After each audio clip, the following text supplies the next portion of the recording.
Suriname has made many oil discoveries in the past years, and to develop the oil sector in a good way, since 2020, the Staatsoliemaatschappij, the local energy company of Suriname, has been organizing the Suriname Energy Oil and Gas Summit.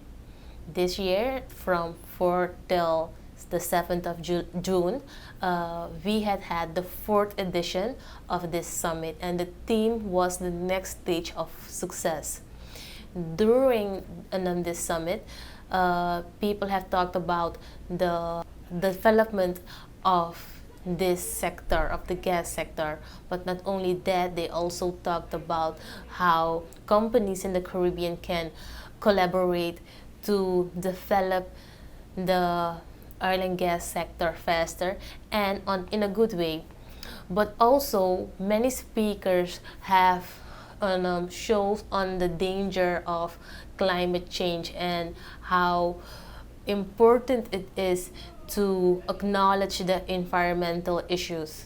The fourth edition of Suriname Energy Oil and Gas Summit featured over 150 speakers and attracted more than 8,000 visitors. During the summit, various speakers highlighted the threats of climate change for current and future generations.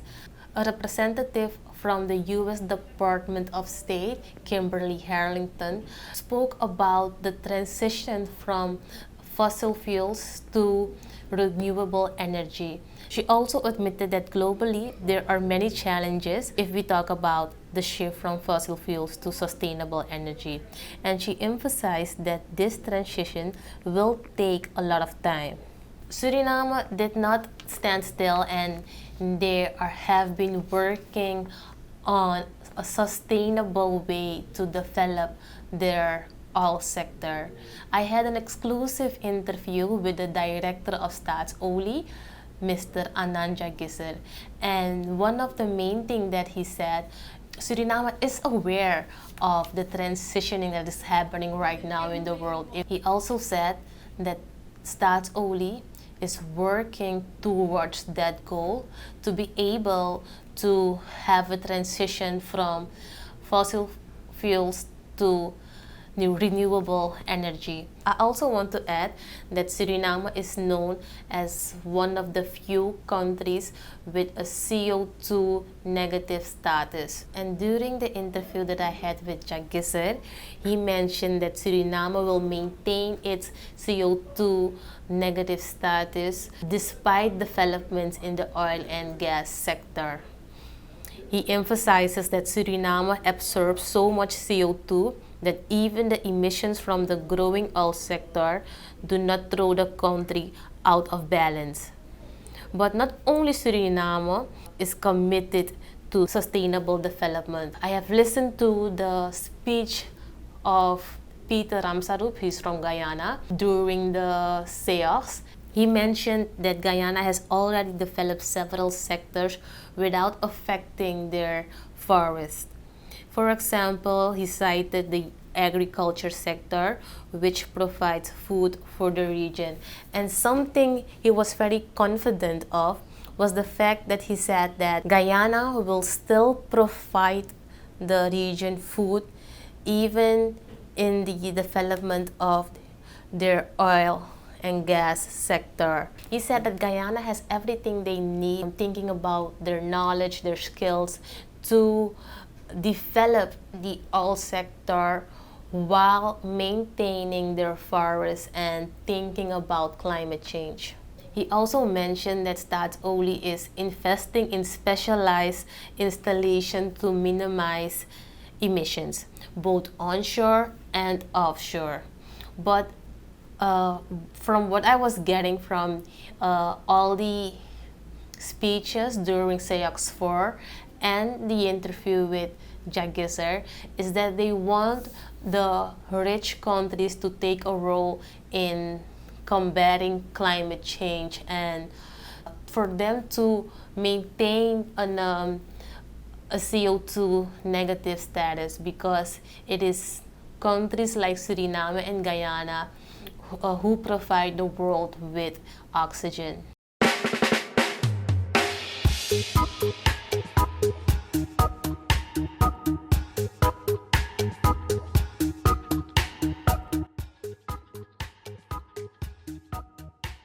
everyone. My name is Johannes Damodar Patak. I am the Caribbean Program Officer at Climate Tracker, and I'm more than happy to welcome you again at our Season 3 Caribbean Climate Calabash, a totally new season where we are going to highlight some nice content with our fellows and experts in the region.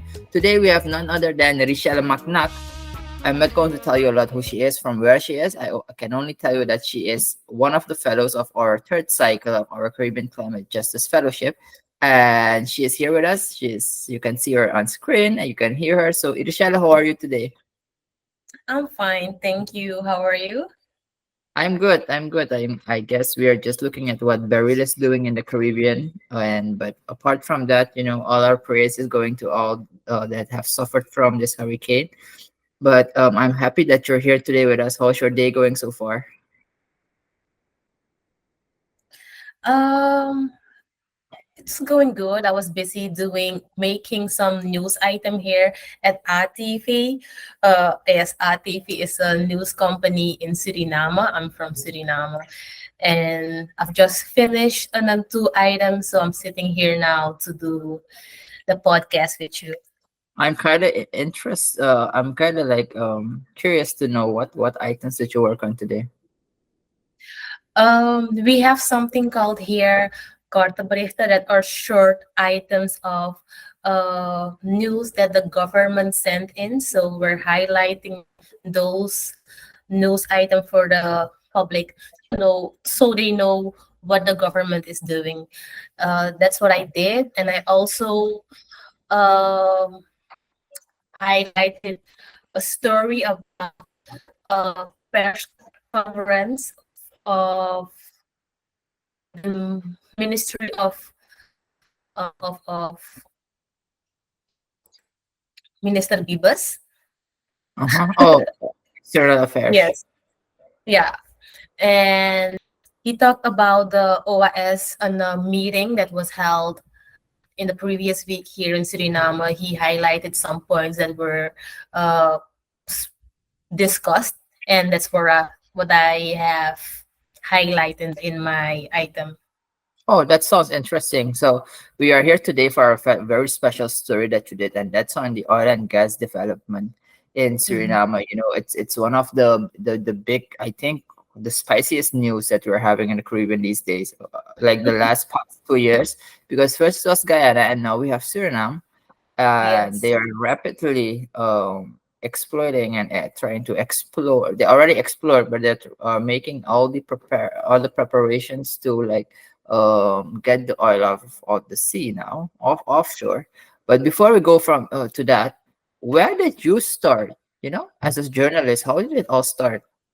And for the viewers and the listeners, Richelle and I, we live in the same country. We're both from Suriname, and our journalist career started like exactly the same day, the same time, at the same place. So yeah, Richelle, tell us more about. Yeah, that's a bit interesting to tell you, but also the viewers about that because we share the same experience. I started 8 years ago at Dagblad de West as a newspaper. And from there on, I did some training in journalism. I came here to ATV television station where I have been since 2019. Yes, and worked. I also work with an Key News Suriname as an online news news Outlet? anchor. Yeah. Yes, outlet. That's what I'm doing since 2016. So yeah, in 2016, I know you and I were writing a lot. I was more like the one that was on the field, in the field all the time, doing all those. And I know you were also like you also like covered some demonstrations, some big demonstrations back then Mhm. under the previous government. But now that was written because I know Dakhla de West is the oldest newspaper that we have in Suriname and one of the very few because a lot of them are like on the edge of like closing down because people don't buy newspapers anymore. Yeah. So yeah, but I think it was one of the we had like except from our professional like development as persons, it was a very fun time that we had back then. But you see, you told me something interesting. So you went from writing stories to doing television now. So how did you Yes. transit from writing Uh, to television? Now, what's the difference? there's Let me start with how do I transfer to the television. So I've already mentioned that I did a journalism training for like 1 year, and we had to choose something what you wanna do to go around and see what they're doing. So I chose TV, television. Sorry. So they appointed me to ATV to walk with them for about 2 weeks. But when I published my first story here, the news manager told me you're good and then we want to keep you. So that's Mm, why I interesting. stayed here. Okay. Um, that is, and from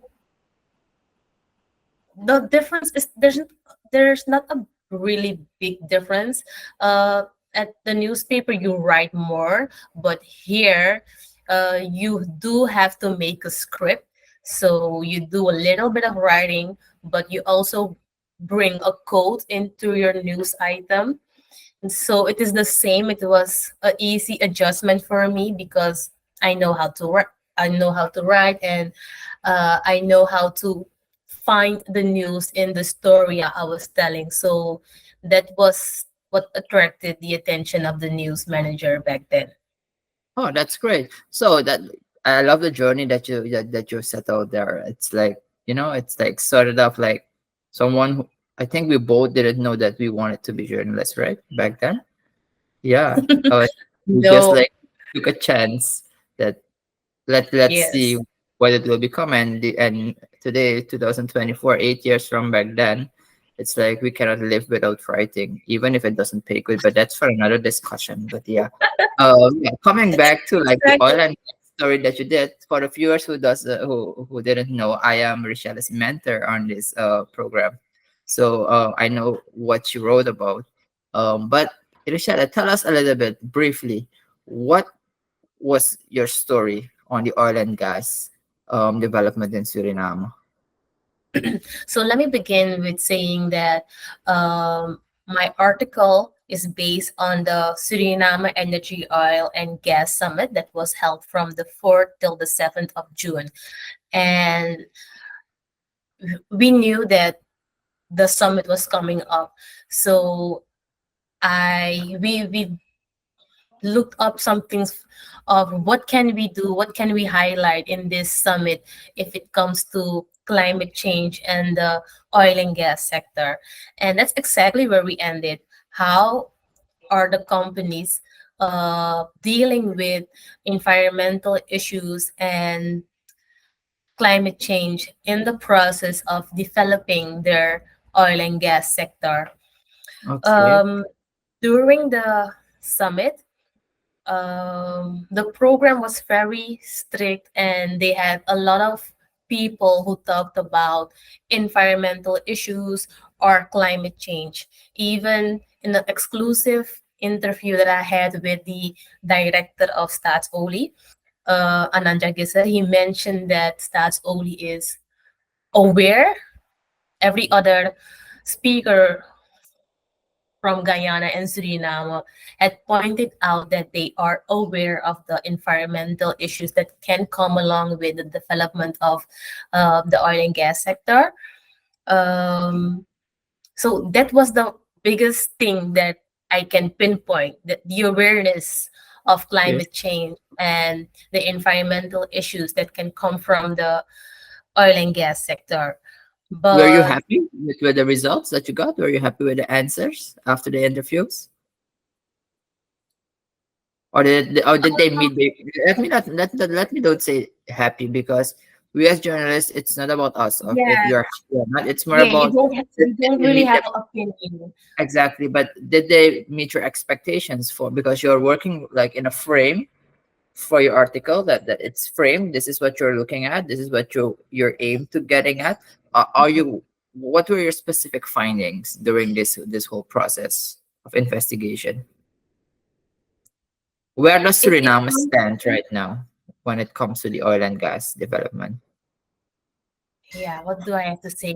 We are in the race of the next stage to success, and that was also the theme of the SEOX summit this year. And the focus is really on getting the oil out of the ground and um, getting our people out of poverty. That is the goal, and that is what the director of Stats Oli, but also an official from Guyana has said during his speech at the summit. So that is the biggest concern: get the oil out of the ground and get our people out of poverty.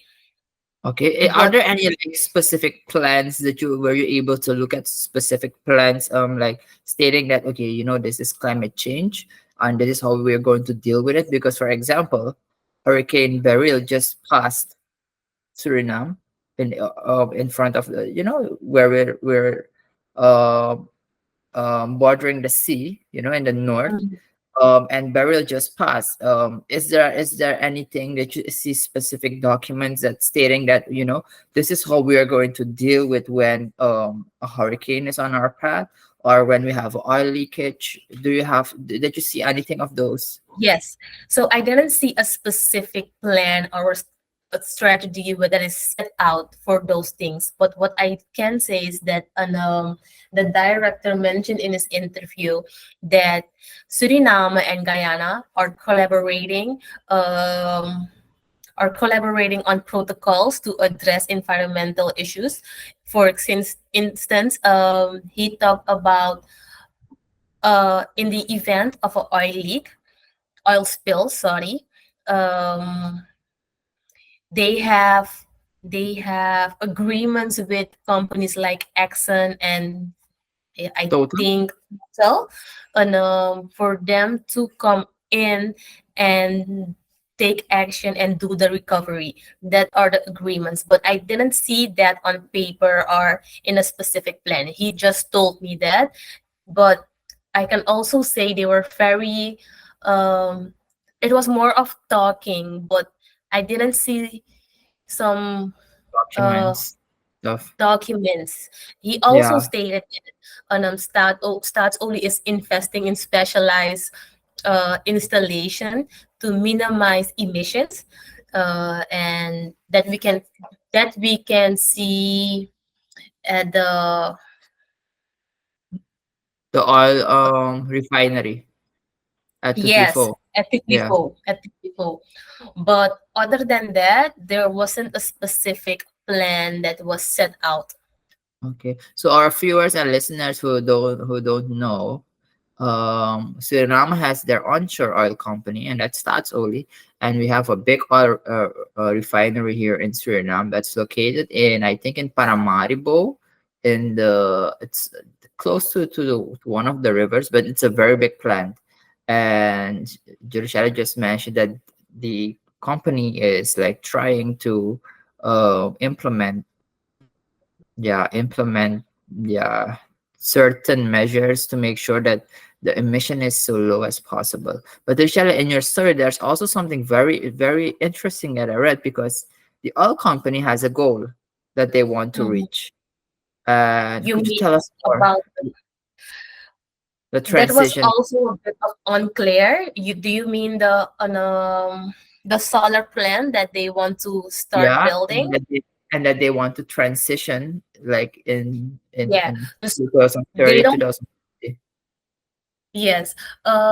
This Mr. Jagdiser, the director of Stats, only have mentioned that they are aware from the transition from fossil fuels to renewable energy, and that Suriname wants to get there, but now is not the time, and people are also focused on fossil fuels in these days. And that is what they are going to do. They are going to focus on getting the oil out of the ground. And in a time of 30 or 50 years, they do want to get there where we talk about renewable energy. But in the meantime, they want to set up a solar plant, only they don't know when that will happen because um they have to get the permission of the government, and that is not given yet. So when the moment comes that the government gives them the permission to build the solar plant, they will start it directly, he has said. But I didn't see any document for that, and you and I know how things are going in Suriname. This moment they say this, the next moment they say that. So they are only That, plans that that's has that's spoken a out. great point. That's a great point that you're making there. You know, everything is politics here, and every 5 years, when other government comes, the plan changes. But Yes. coming back to the story, Richelle, um, the Climate Justice Fellowship that you're a fellow of course. Climate Mhm. justice. You know, the word climate justice is something so big in the Caribbean, and it's something that we as climate tracker absolutely focus on because we know that there are a lot of groups, even like not only groups in the minority, but also like certain groups, communities that are facing injustice. You know, climate injustice on all levels. Um, what did you come across climate justice in your story? What was the climate justice angle in your story? Um, I can't pinpoint that directly, but I do can tell you about a situation in an Titlifo that we have mentioned earlier. Um, we talk about the emissions getting free when they're busy there, and the neighboring the neighborhood there had told me earlier in the interview that um, the negative effects of the emissions and things like that. And that's not a problem of a week ago. It's a problem of many years that hasn't been um, Rest. looked at. Mm-hmm. So that situation we can take to talk about the climate injustice that has been going on for so long and didn't find the attention that is needed. And most of the times we don't see that stats only or the government is doing something to or to look at the climate justice of injustice that has been done in the past few years. The only thing we see they do is doing community projects such as renovating on schools, etc., etc. But that's not doing something about the climate change and the effects of what they are causing in such a neighborhood. Is it that were you able to see if Suriname, developing its oil and gas, are they still going to keep their status as carbon negative? Is that a Um, concern? That's not a concern, not for Suriname, not for Guyana. And Peter Ramsarup from Guyana has, and the director of Staatsolie, Mr. Anand Jagisar, have pointed out that these two countries will develop their oil and gas sector no matter what. And they have been developing different sectors since forever, and they have done that without harming their forests or cutting down trees. So they won't do that now.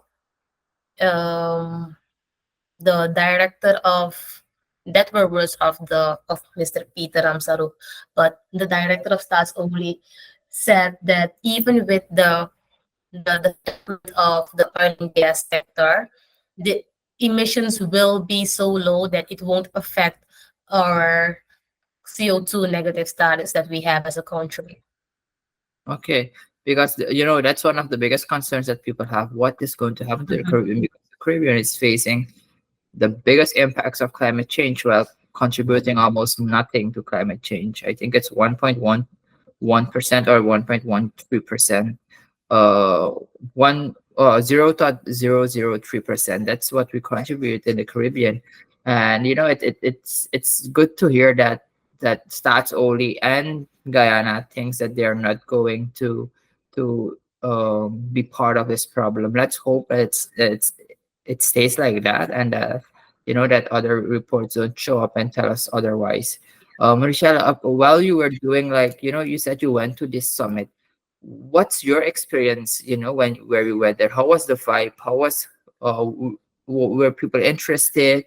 Who were invited? Were there locals there? How was local content doing? Because it's also part of you're developing your oil and gas, but what about your own people? Oh, so let me say this about Ananda Summit.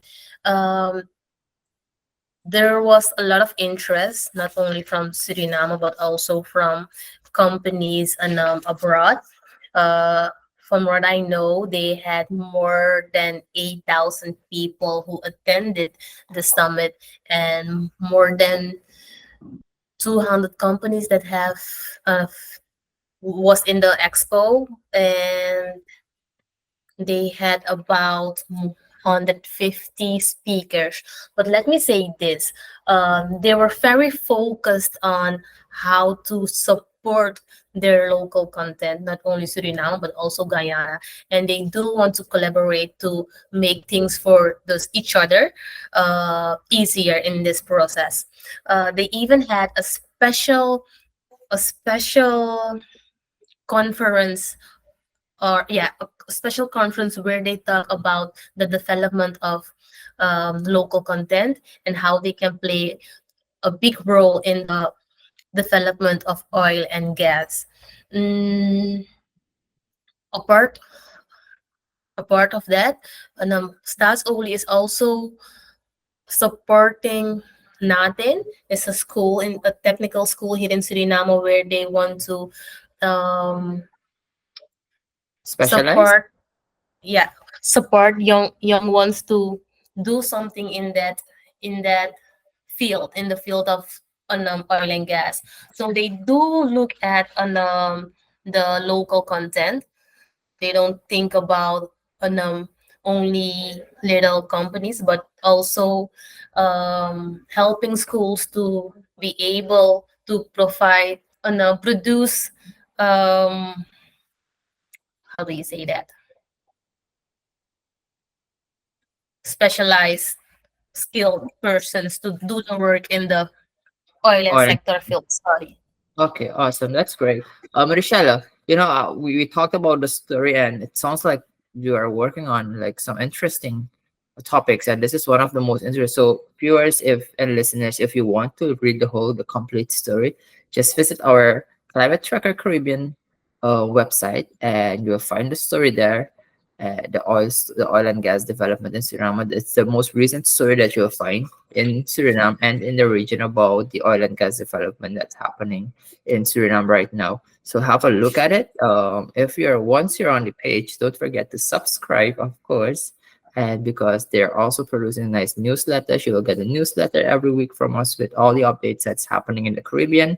So, and also subscribe to our podcast, because this is a product of the Caribbean. So if we don't support it, who else will?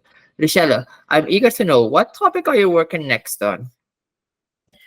Um, I am working on I'm looking for info for three articles to be exact. I will be working on biogas, some biogas. I will have an interview about that tomorrow, so tomorrow you can know more about it. But that is something we call renewable energy. So I will produce a story about that, but I also will look at the tourism sector in Suriname, how it is coping with climate change. I don't want to say a lot, but it will be I interesting. understand. I think our viewers should just hit right, what they wanted to hear. So as you heard, Yes. she's going to write about biogas. I mean, biogas in the Caribbean, something very unusual. So I'm eager to see what's coming out from that story. And tourism, I mean, the Caribbean is heavily dependent on tourism. I know that that's going to be a collaborative story with Jamaica. So it's going to be interesting Yes. to see what our fellow from Suriname, Richelle, and our fellow from Jamaica, Delisa, they are going to work on this interesting story. And you guys will meet Delisa in another podcast episode for sure. But today we had it with Richella. And Richella, thank you for being with us. Thank you for taking time and telling us about this wonderful story that you did on oil and gas. Thank you, and you're welcome. Okay, just stay with me, Richelle. I'm just going to close up and then we're good to go. Listeners, viewers, thank you for being with us. It has been my pleasure again hosting another podcast episode of our Caribbean Climate Calabash. And this is our totally new season. So stay tuned for some more interesting story. Don't forget to subscribe. And I am Johannes Damodar Patak. I call myself the Caribbean boy because I work all over the Caribbean with all the fellows.